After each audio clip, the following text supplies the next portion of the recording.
Assalamualaikum warahmatullahi wabarakatuh. Alhamdulillahirrabbilalamin. Allahumma sholli ala Muhammad wa ala ali Sayyidina Muhammad. Pemirsa yang dirahmati oleh Allah Subhanahu wa taala, bersyukur kita bersua kembali dalam Indarwanto Hikmatologi. Serial mengajak diri kita masing-masing berpikir menggunakan kelembut cerdasan hati nurani sebagai anugerah tertinggi dari Tuhan yang Maha Suci. Pemirsa, sengaja saya pilihkan salah satu lukisan tentang petani yang akan kita kaitkan dengan ideologi bangsa kita. Bagi petani, dasar negara Pancasila sudah final, sudah selesai. Mungkin ada yang mengatakan bahwa mereka tidak memikirkan dasar negara. Jangan sampai kita sempat terbersit seperti itu.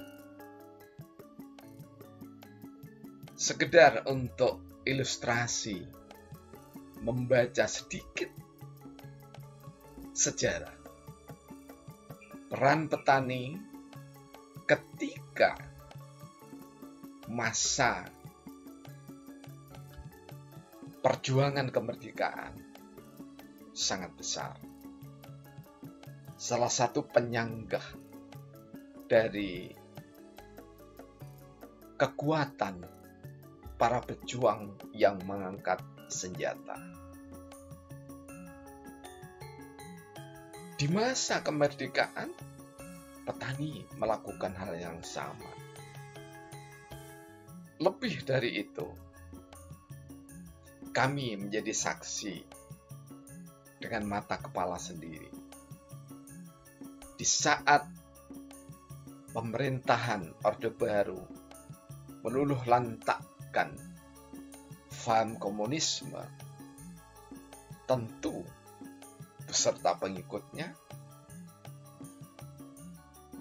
petani mengambil peran tidak saja menyediakan bahan pangan, namun lebih dari itu petani turun ke gelanggang, turut serta untuk memburu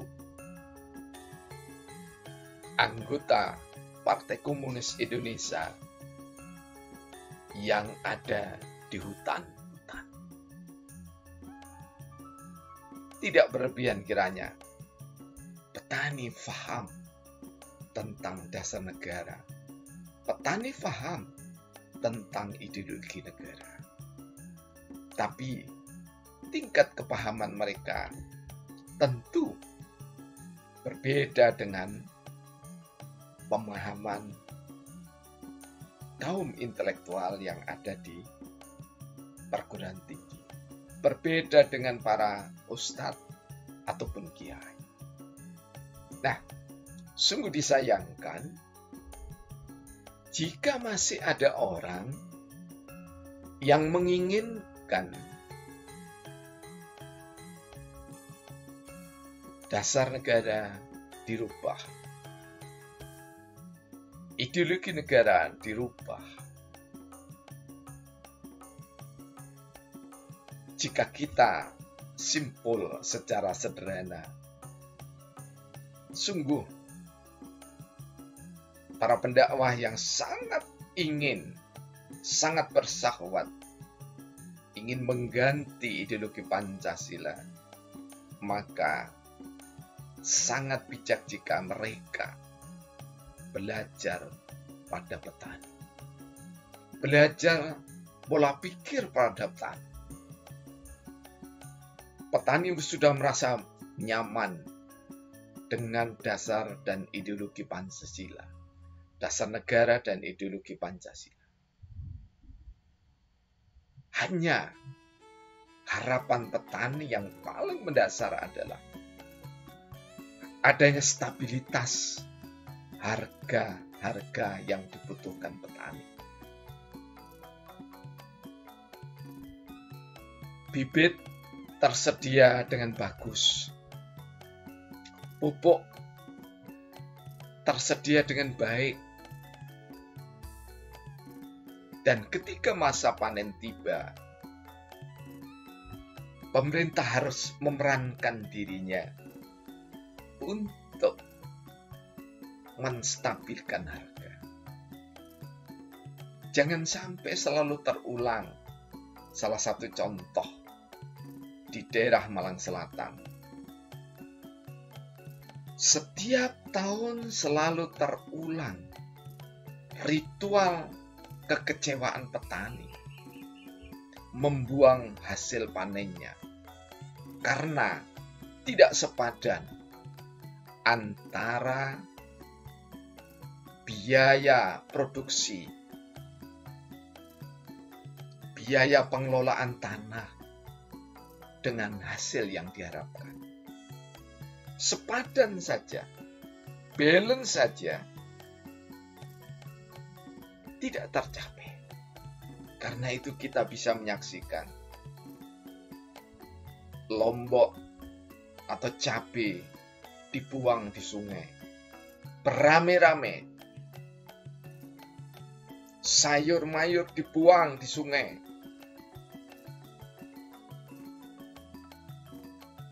Mestinya ini tidak boleh terjadi. Petani hanya mengharapkan keadilan yang proporsional. Di saat cabai atau lombok sedang naik, bukankah pemerintah bisa menjembatani antara petani kecil, petani besar, dengan para pengusaha? Mereka yang berusaha membuat sambal instan dan seterusnya. Inilah makna dari keadilan sosial bagi seluruh rakyat Indonesia. Petani sungguh sangat bijak. Ketika keadilan ini belum sepenuhnya didapat, petani tidak serta-merta mengumpat memaki pemerintah. Dan tidak serta-merta petani berhasrat untuk mengganti dasar negara, untuk mengganti ideologi negara, ideologi bangsa. Tidak demikian. Karena itu sudah waktunya intelektual turun, para dai turun ke tengah-tengah masyarakat desa. Demikian juga birokrat turunlah. Jangan turun memakai atribut-atribut di mana petani sudah harus disiapkan, bahkan disiapkan jawabannya. Tapi turunlah secara natural, apa adanya. Dialoglah dengan para petani. Maka kita akan temukan kearifan yang ada di sana. Kita akan menemukan implementasi Pancasila yang sesungguhnya. Karena petani selalu memulai pekerjaannya dari hati dan menerima ideologi itu dengan hati, bukan dengan otaknya semata. Mengandalkan otak semata berdasarkan panca indera sungguh sangat nista.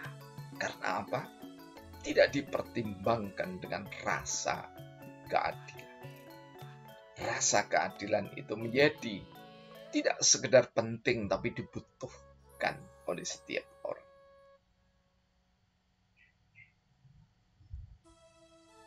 Jangan mengajari ikan berenang. Karena ada kelompok tertentu yang mencoba mengajari bagaimana caranya mengamalkan Pancasila di kampung, di desa. Mestinya kita justru harus belajar in-depth interview, melakukan wawancara yang mendalam, dan kita bisa menikmati keseharian petani. Bukan sekedar wawancara, tapi buatlah wawancara yang mendalam itu dengan natural, tanpa rekayasa. Maka kita akan mendapatkan mutiara hikmah penerapan Pancasila di tengah masyarakat kampung, di tengah masyarakat desa, di tengah petani-petani yang berhati mulia. Semoga Tuhan memberkati. Billahi taufiq wal hidayah. Wassalamualaikum warahmatullahi wabarakatuh.